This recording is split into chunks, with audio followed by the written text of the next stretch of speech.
Bukaeratik hasiko naiz, barazpa ere. Eskerrik asko hasi da, eta eskerrik asko bukaeran, espero dut, edo eskerrik asko bukatu dudalako, eta bazen gara, bai? Nire atala, bai? Pixka bat nire kokapena, esan dugu hiru adar nagusi, hiru kokapen nagusi, hiru bide nagusi, eta lehen beste bi bideak ere, bueno, lotzen dituena guretzat, edo beste bi bide horiek ere nolabait kokatu behar dituena guretzat, euskal kurrikulunaren ikuspegia da. Pixka bat, nik orain egingo duan azalpenean egingo dut alako gogoeta bat, zuetariko batzuk badakit azkenean bakoitza zaudete maila batean, kompetentzien oso ezagutza xehea duzue, ez naiz sartuko alakoetan, bakoitza zabiltzalako maila batean da barra. Egingo dut alako kokapen orokor bat ikusteko hezkuntza marko berriak zer ekarri duen, eta aldaketa horrek ze aukera ematen dizkigun, aukera diot alduntzearen ikuspegitik, ez diot hainbeste aukera legalak, baina diot ze aukera ematen dizkigun, esateko ez, euskal kurrikulumetik lan egingo dut, modu ontara eta modu ontara, badu alako euskarri hori hezkuntza marko berrian, eta baita ere ze arrisku ekartzen dituen. Dakizuenez, eta irakaslek oso ongi dakizuenez, 2018ko Europar Batasuneko Kontseiluak egindako gomendioen eta garapen iraunkorreko helburuen ondorioz sortu zen hezkuntza marko berri bat. Hezkuntza marko berri honek eragin dio Euskal Herri osoari, baina gero eragin mota ezberdinak izan ditu, aplikazio motak ezberdinak izan ditu, Lapurdi be Nafarroan eta Zuberoan, edo Araba, Bizkaia eta Gipuzkoan, edo Nafarroan. Baina eragin, esan nahi dute, Seaskako kide batek esaten zuen bezala, gauza batzutan, zoritxarrez, Europarako marko berriak bide baterantz eramango gaitu. Zoritxarrez diot, gero aipatuko ditudan humanitateen galera adibidez, galera ere badakarrelako ikuspegi honek, adibidez. Baina egia da, marko berri honek ekarri duela guztiontzako Euskal Herri osoarentzat aldaketa bat. Eta aldaketa hortan, badaude, agian guretzako interesgarri izan daitezkenak, eta gu gure ikuspegitik landuta interesgarri izan daitekenak, baina izan daitezke ere arriskuak. Pixka bat, denbora guztia da ikuspegi aldaketa bat dator, trantsizio egoera batean gaude, eta trantsizio egoera horrek ditu aukerak, baina baditu arriskuak ere. Pixkat hori da egingo dudan bidearen kokapena. Eta, hortxe dituzue, askotan aipatu direnak, hezkuntza inklusiboa aipatzen zuela, nerabeen eskubideak, genero berdintasunaren ikuspegiak, kompetentzean oinarriturikoa, hezkuntza digitalaren garapen iraunkorreko helburuak, marko hori, nahi baino gehiago agian entzungo zenutena, zuen kurridili eta beste eremu askotan, baina kokapena hori da. Zer dakar kokapen horrek, eta pixkat egingo dut alderaketa, jakin da askok ezagutzen duzuela, baina alderaketa egingo dut gero guk pentsatzeko hori euskal kurrikulunaren ikuspegitik, euskal dimentsioaren ikuspegitik lan egiten dugunean, kompetentzien aldaketa horrek, egoera aldaketa honek, birkokatze bat ekartzen duelako. Eta euskal kurrikuluna sortu zen 2005ean beste hezkuntza marko batean. Eta sortu zen hezkuntza marko hortan kompetentzia batzuk zeuden, hor zutabearen alde batean dituzuenak, baina ez hori bakarrik. Garai hartan ere, diziplinaka lan egiten zen, jakintza lorka lan egiten zen, eduki kurrikularrek sekulako garrantzia zuten, esan nahi dut, beste marko bat zen, eta beraz euskal kurrikuluna ardaztu zenean eta elikatu zenean, marko horretan eragiteko helburuarekin elikatu zen. Alde batetik hori dago, eta bestetik dago, 2005ean hezkuntza esparruan zeuden kezkak eta gaur egun daudenak, eta gizartean zeuden kezkak eta gaur egun daudenak ez direla berak. Eta orduan euskal kurrikulumean ez zirela txertatu gaur egun, seguraski, hezkuntza testuinguru guztitan, baina baita gutako gehienon egunerokoan dauden kezkak. Batetik, hezkidetza eta pedagogia feministak. Ez zegoen txertatua, zergatik 2005 urtea zalako, mugimendu feminista beste leku batean zegoelako, hezkidetza eta pedagogia feministen ibilbideak beste leku batean zeudelako, tabar. Euskal kurrikuluna sortu zena 2005ean, ez zuen, adibidez guk gaur, hitz egingo dugun ikuspegi hortatik, inolako irakurketarik. ez, adibidez. Orduan, ikuspegi hortatik berritu beharra dago. Baina gauza bera, migrazioaren eta kulturarteko osasunaren ikuspegitik, ez zuen halako ikuspegirik, 20 urtetan egoera asko aldatu delako, eta garai hartan, hori ez zuelako gaur egun duen gizarte izango zuen, gizarte garrantzia, baina diot gaur egun du gizarte garrantzi edatu bat soziala, ez, mugimenduak eta garatzen dituena feminismoak bezala, ez, hori da aldatu dena. Eta gauza bera, kompetentzia digitalekin. Garai hartan, Euskal Kurrikulumak ez du kompetentzia digitalez hitz egiten, 2005koak, garatu gabe zegoelako digitalitate guztia, tabar, ez. Beraz, ikusten dugu Euskal Kurrikulumaren tresna baliagarria dela, baina hezkuntza marko berrira egokitzeak, gehi testuinguru sozial berrira egokitzeak, gauza asko birprentsatzea ekarri behar digula. Ze ikusten badugu hemen, pixkat kokapen hori eginda, ikusten balin badugu hemen, eta hau da Hego Euskal Herriko egoera, bai, gero aipatuko du pixka bat Ipar Euskal Herrikoa. Hego Euskal Herriko egoerara baldin bagatoz, ikusten duguna da, eta badakit izendatzen direla kompetentziak beste modu batera, Nafarroan horrerez gera doz jartzen, ez? Nafarroan esparruak dira, Araba Bizkaian eta Gipuzkoan eremuak dira, Nafarroan ikaskuntza egoerak dira, Araba Bizkaia eta Gipuzkoan egoerak, guk ikasteko egoerak, izendapenekin orokorrean badugu nahiko saltxa. Orduan, taula hori, aspaldi ateratako zerrenda batetik dator, badakit orain egokitu direla, eta ekimenerako horiek ekintzailea direla, eta bar. Baina, kontzeptuak ulertzen dituzue.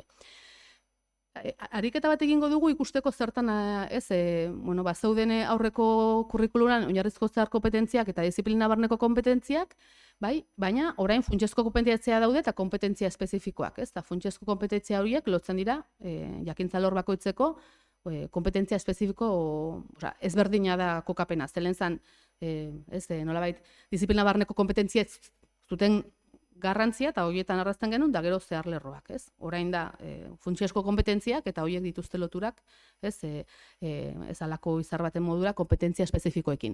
Baina horretaz gain, ohartzen zarete egituraketan, hasierakoetan ez dagoela alde handirik, baina hizkuntza eta literatura komunikaziorako kompetentzian alde handia dagoela.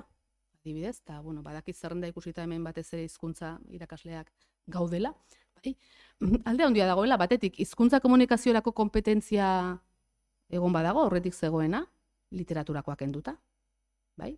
Horrek ikuspegi baten berri ematen du, gero egingo dut horren inguruko garra. Bestetik, elaniztasunerako kompetentzia gehitzen du, ez zuena, aurrekoak, eta hartzen da, eta badakizu horrek ekarri dituen edo karriko dituen aldaketak, eta hirugarrenik kompetentzia digitala gehitzen du. Eta beraz, hizkuntza kompetentzia zen hortan, 3 adar bereizten dira, eta batez ere literaturarena kentzen da, eta elaniztasuna gehitzen da, eta kompetentzia digitalak. Beraz, horrek ere marko berri bat ekartzen du, eta Euskal Kurrikulunetik hitz egiten ari garenean, Euskalduntasunetik, Euskaratik, marko berri bat eraikitzen du, askoz beharrezkoagoa delako elaniztasun Euskaldun baten bidea irudikatzea Euskal Kurrikuluna diseinatu zenean baino, eta kompetentzia digitalak ere Euskal komunitatetik birpentsatzeko behar handiagoa dagoela. Ondoren, matematika, zientzia eta teknologia, 3 kompetentziak batera bildu dira, ez? STEM hori bihurtu da kompetentzia bakarrean. Honen ikuspegia, gero 8. hainbat modutara uler daiteke, baina ulertzen da kurrikulum batean eta hizkuntza marko batean aipatzen denean diziplinartekotasunak garrantzia handia duela eta hori da dela ardatz nagusi, kompetentzia hauen arabera esaten zaigu 7. hori oso garrantzitsua dela. Ulertzen, ze da, hain zuzen ere hor egosten da. Hor egosten dira diziplinartekotasunak. Badaudela diot, kompetentziak eraikitzeko moduetan, badaudela hor ideologiak mezuak eta bar. Jakinda ez, oso interesgarria izan daitekela bide hori, baina ja markatzen digu bide bat. Eta gero, 8. kompetentzia, kulturaren kontzientzia eta adierazpenerako kompetentzia, ja ez da arterako kompetentzia. Eta nik hau lotzen dut literaturakoa kentzearekin. Alegia, ze kultura, eta hori da hezkuntza legean eta kurrikulunan, kultura eginda kultura kontzeptua lausoago bihurtu da hezkuntza marko berrian. Lausoago, kultura zientifikoa deitzen da momentu batzutan, kultura eta ohiturak, esan ditu, kultura, esan dezagun, hizkuntzako eta kultura artea, kultura hezkuntza, kultura estetika, marko hortan mugitzen garen ontzat, kulturaren esparru hortan mugitzen garen ontzat, hezkuntza kurrikulumak askoz lausoago jarri du hori. Eta beraz, humanitateen esparru hori, ere, lausoago ekarri du. Hau pixka bat ikusteko, badagoela aldaketa bat, baina aldaketa horrek arriskuak dituela, baina ere aldaketari begiratzeak ere, maten digula alako termometro bat ikusteko ze lekutan egin behar dugun indar norabide jakin batean lan egiteko. Ipar Euskal Herrian, testuingu berean, Blanker hezkuntza ministroaren erreforma gertatu zen, eta hemen egia da, daukagun aldea da, badago humanitateen alako igatze bat, baina dugun aldea da Frantziako estatuko hezkuntza sisteman, humanitate giza zientziek hizkuntzak orokorrean hemen hurbileko hezkuntza sistemetan ez duen garrantzia duela. Esan nahi dut, ze hizkuntza mailarekin atera behar diren, ze literatura ezagutzarekin atera behar diren, ze filosofia ezagutzarekin atera behar diren. Lanbide heziketan gaur egun ere, erreforma hau egun da ere, lanbide heziketan literaturako ikasgaiak dituzte. Ikasleek ulertzen dutelako literatura eta filosofia behar beharrezkoa dela lanbide heziketa egingo duen norbaitentzat bizirauteko, lanerako, komunikatzeko, kokatzeko, funtsezko gaitasun badelako. Eta hori erreforma honen ondoren ere. Orduan, ikusten dugu igatu dela asko, sekulako indarraztuelako, baina ere, igatuta ere, hortxe segitzen duela, hemen ez duen, hemen galdu duen indarra. Han, alarmak ere piztuta daude eta jendeak ezkatuta dago, baina haiek entzuten dituzunean kezkatuta, esan dezu, ama, aguian bagaude beste muturrean, baina kezka daitezela ez iristeko gure muturrera. Ze gertatu da hor, enbor komuna desagertu da, lehen bazegoen filosofia, bizkuntza bizi, historia eta literatura, frantsesa, eta hor, euskal hezkuntzan euskal literatura ere kokatzen zan hor, guztiek egin bartzutena, berdin duzea darretakoak ziren enbor komun bat. Ulertzen zelako, hori zela nortasuna eraikitzeko, pertsona eraikitzeko, kolektiboa eraikitzeko, bizirauteko, pentsamendua, elikatzeko bide funtsezko bat. Zure bidea izanik zientziak, zure bidea izanik. Gero, gertatu da erreformarekin filosofiako desagertu dela enbor hori, lehen bat zegoena, eta hori haientzako izan da krisi nagusia, filosofiako ordua gutxitu dira, eta ikasgai hauek gehitu dira, humanitate numeriko eta zientifikoak, eta horri ikusten dugu berriro ere, lehen esan duguna kultura zientifikoaren eta teknologikoaren lehen lerroan jartzeko ariketa hori, eta ikaskuntza moral eta zibikoak. Eta gero, basoa egokitu da, eta hemen ez naiz sartuko zegoen, askauz asko aldatu dira, baina ahozko handiak segitzen du, beste ikuspegi batekin dabar-tabar. Eta ahozkoa aipatu dut, hain justu iruditzen zaidalako beste euskal lurraldeetan selektibitatea dugunean ahozkorik ez dago. Eta, ez egiten dugunean euskal kurrikulunaz, euskalduntasunaz, hiztun aktiboak sortzeaz, errotzeaz, hemen kokatzeaz. Selektibitatean ahozko handia berdin zait edo txikia, ahozkorik ez egoteak badakar gero gure irakaskuntzak jardunean eragin bat. Ikasle guztiek basoan egin behar dute 20 minutuko ahozko aurkezpen bat, gai baten inguruan. Eta kurrikulumean aipatzen da, ahozko hori egin behar dela, eta hain zuzen ere, hizkuntza eta ahozko hizkuntza delako tresna garrantzitsu bat, herritar guztiei eman behartzaiena, eta hezkuntzaren ardura dela hori ematea. Hori da, esan dezagun, Frantziako hezkuntza sisteman ahozko handia justifikatzeko erabiltzen den argudioa. Pentsa, hori hemen, ze urruti gauden hemendik, ahozkotasuna aipatzen dugu behar dugulako erabilera sustatuta bar, baina ez dugu aipatzen ahozkotasuna ze garrantzitsua den, ni hemen gaur nekatuta eta gutxilo eginda, hitzarteko, indarra izateko, adibidez. Esan dut, ahozkotasunaren ze tresna garrantzitsua den ahozkotasuna gure egunerokoan berdin du lan elkarrizketa batean, denda batean desadostasuna adierazteko, asamblea batean desadostasuna. Ahozkotasunaren garrantzia ez dago kurrikulumean, kasu honetan Ipar Euskal Herriko kurrikuluan bezain beste, eta horrek ere eragiten du azterketa ereduetan, tabar, pixka bat ikusteko.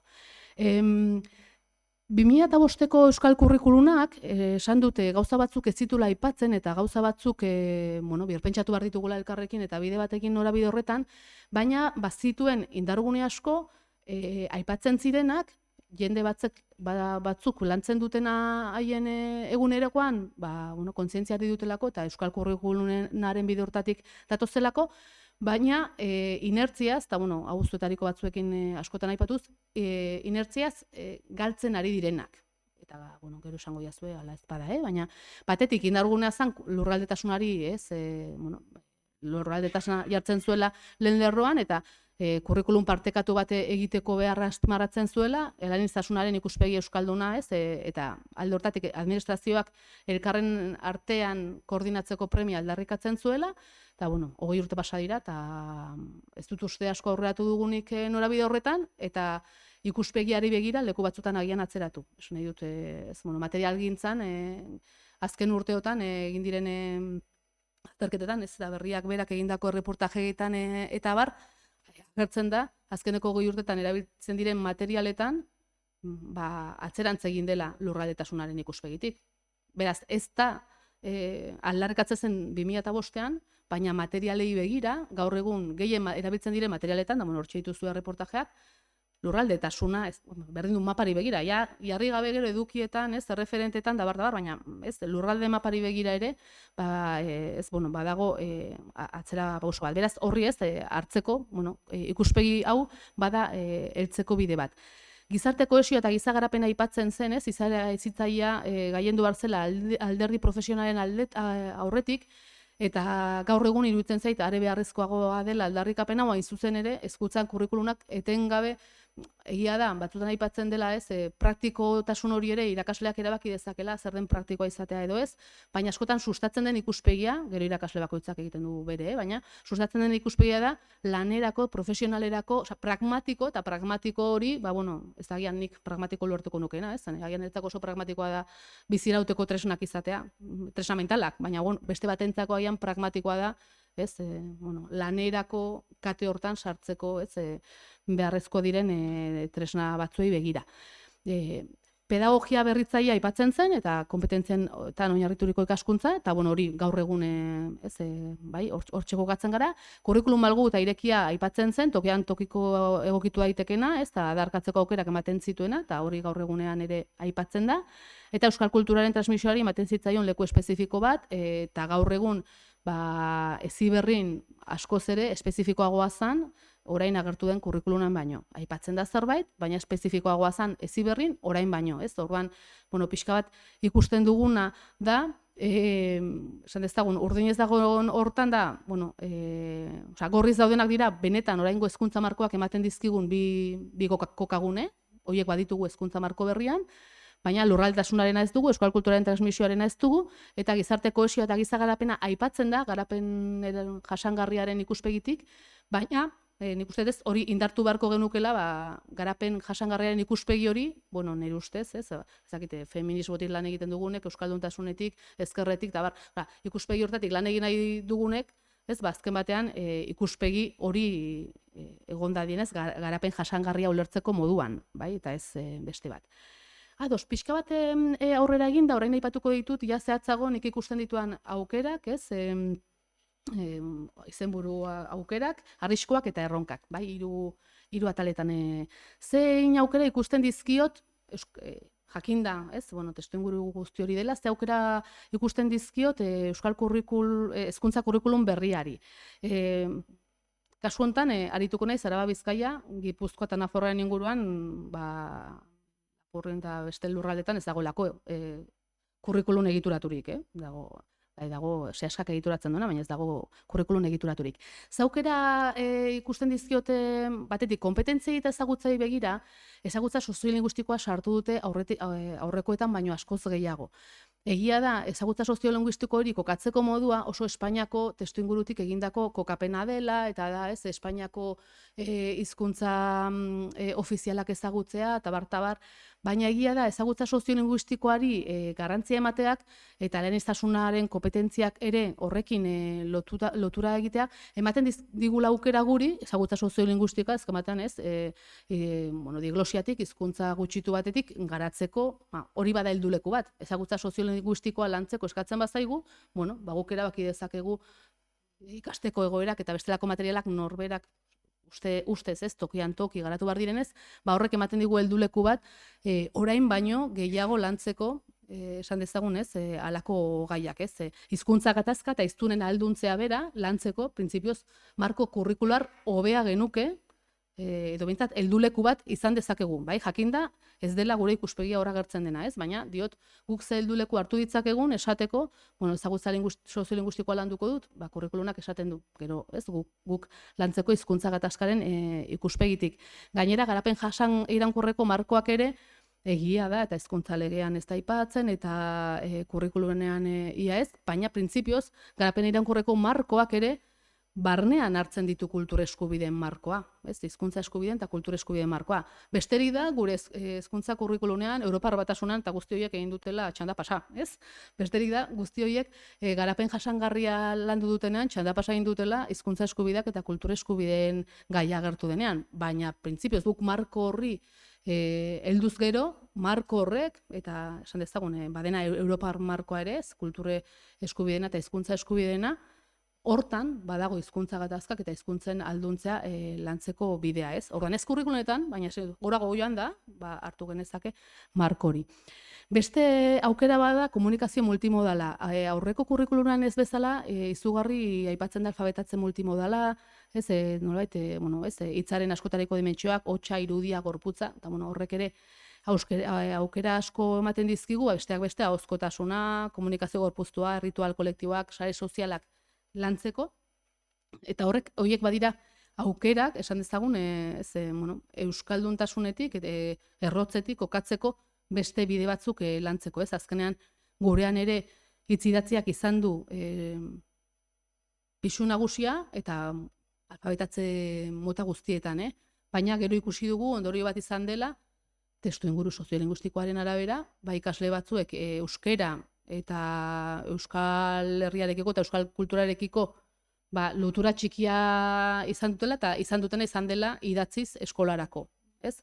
Eta aldiz beste erritual guztiak direnak erabilerari lotua, ahozkotasunari lotua, taldean sentitzeari lotua, hori ez dutela testuinguru batzutan, garatzen. Orduan, komunikazio multimodalak ematen digu guzti hori berrikusteko aukera. Beste aukera bat dira ikasteko egoerak, ez? Printzipioz ikasteko egoerak badira, ez? Ikasleek erronken bitartez ikasteko tresna batzuk, ikasgaika edo eremuka, ikaskuntza ibilbide bat osatzen dutenak, hainbat urratsekin, eta arazoak sormenez eta lankidetzan askatzeko helburua dutenak, ez? Irudimena, autoestimoa, hausnarketa, gaitasuna asko lantzeko.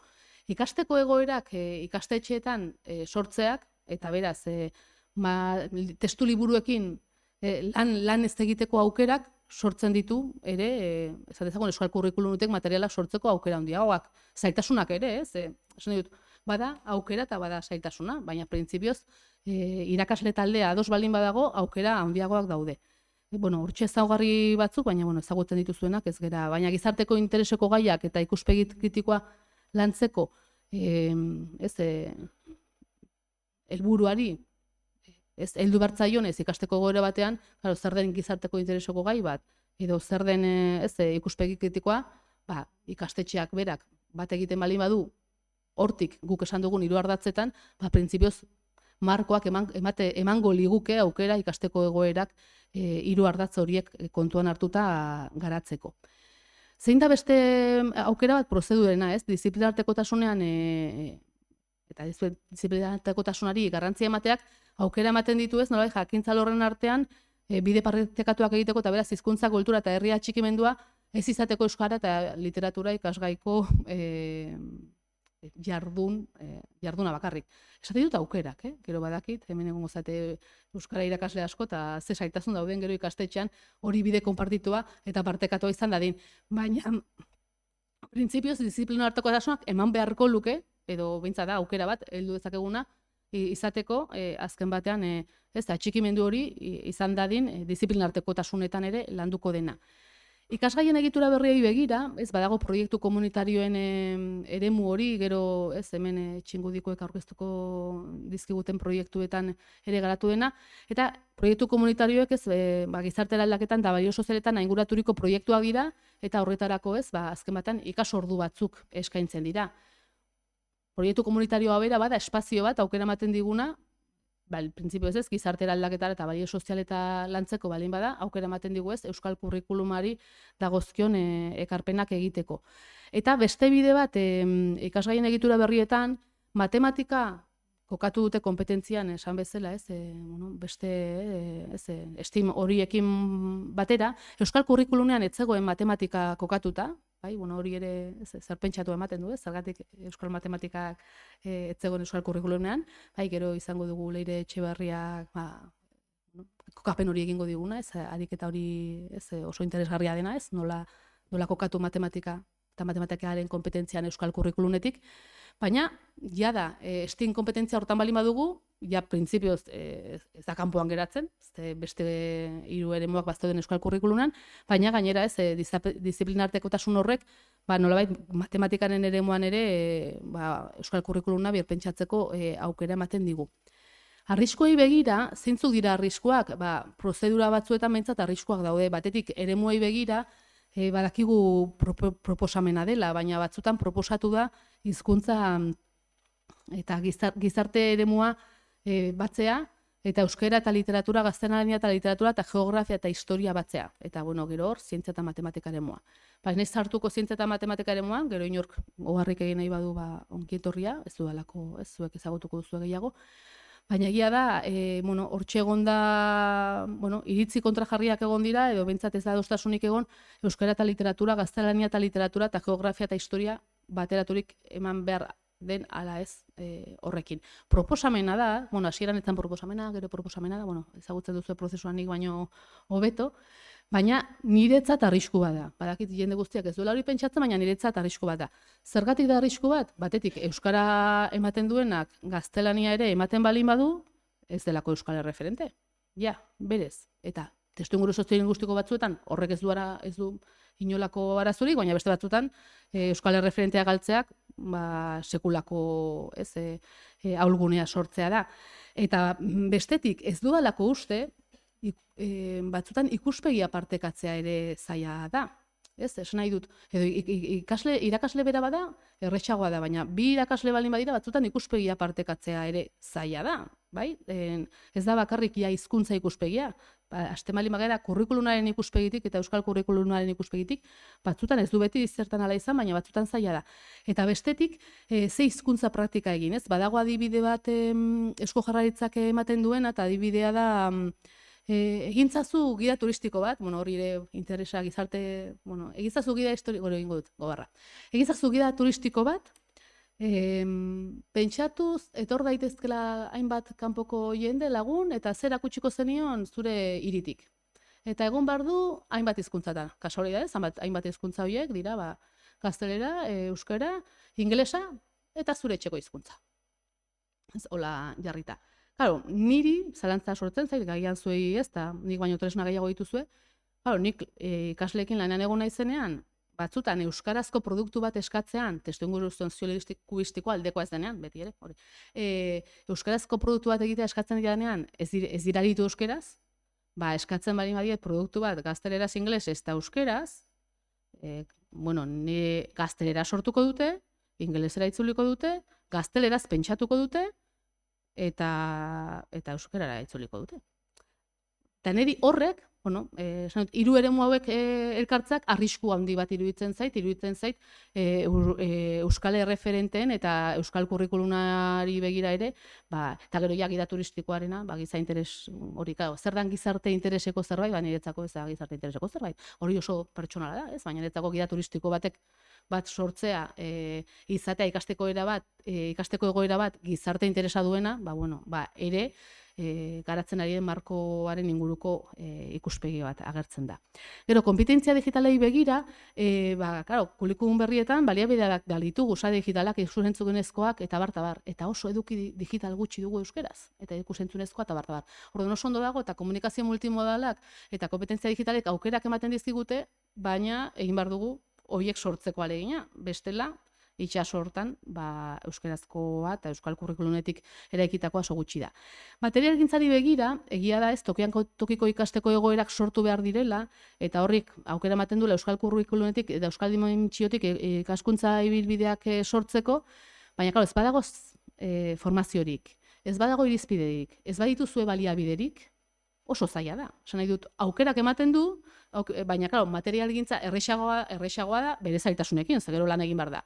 Baina errexagoa da testu liburu bat hartzea eta hori segitzea, bere zailtasunekin, baina egon dira batzuk testu liburua pentsatzen, agian euskal kurrikuluna ardatz izan eta edo esatean nik nire testu ingurari, nire taldeari loturiko ikasteko egoera bat sortuko dut, eta gainera euskal kurrikuluna, gainera pedagogia feministak, gainera kultura, bai, ez, eta zer gehiago. Ez, esan nahi dut, nik ulertzen dut, irakasleon partetik falta dana da, hor, ez, baliabide, hori da arrisku bat, ez, baliabide falta eta formazio falta. Eta beste arrisku bada irakasle taldeek ikuspegia bateratzeko zailtasunak. Azken batean, lantaldean egin behar bada, gerozta gehiago eskatuko bada ikasgaien artean eta irakasleen artean lan egiteak, jada ez da nahikoa nik euskal kurrikulumaren ikuspegia izatea. Eskatzen dit, nire lantaldeak izatea euskal kurrikularen ikuspegia. Eta hor, gerta daiteke bat egitea, eta gerta daiteke ez. Orduan, hori da beste arrisku bat. Erronkak, eta bai, honekin itxiko dut, ikuspegiak eta zehar lerroak, ez agertzen diren ikuspegiak eta zehar lerroek, horiek dira, nolabait, horiek elikatzea dugu erronka. Batetik lurraldetasuna ez, euskal herritarrak euskal herrian errotzea, bertako lurraldearekiko eta kulturarekiko atxegimendua areagotuz, ez garapen jasangarritasun eta ekosistemaren zaintza guztia agertzen dena, ez garapen iraunkorrerako marko hortan, hori guztia ikuspegi bezala elikatu behar dugu, ez, nolabait gure ekosistema geografiko, kultural, linguistiko, ekonomikoaren zaintza lantzea eta gure gizarte intereseko ikasteko egoerak hortik egitea. Baita orduan, ikuspegi hortatik egiten balin baditugu, orduan bai, euskal ondarea eta ekosistema zaintzeko bideak egingo ditugu, izan ekosistema naturala, izan ekosistema kulturala, izan ekosistema linguistikoa. Euskal komunitate kulturalak eta zientifikoak ezagutzeko zehar lerro hori ere aktibatzea, ikasteko egoerek hortarako aukera handiak ematen dituzte, jarduerak egin behar ditugu, bide adarkatu irekiagoak dira, eta beraz aukera gehiago ematen digu euskal komunitate zientifikoak sortu dituen aldizkariak edo referenteak aipatzeko. Pentsamendu kritiko eta sortzailea, kritikotasuna landu behar dela eta sortzailetasuna landu behar dela aipatzen da, baina guk indar berezia egin beharko genuke hori euskaratik eta adierazkortasuna euskaratik egiteko, eta azkenik kultur hezkuntza sendotzea. Esan bezala, humanitatea kultur hezkuntza ahuldu da izugarri, eta dugun erronka handi bada, ikasteko egoeren bitartez, nahiz eta kurrikulunan egonez, ikasteko egoeren bitartez, kultur hezkuntza hori lantzea, lehen esan bezala, bizirauteko, bai kolektiboki, bai pertsonalki, tresna oso beharrezkoa delako. Nahikoa denbora lapurtu dizuet, orain bai, eskerrik asko, bai, eta hurrengoekin segituko du.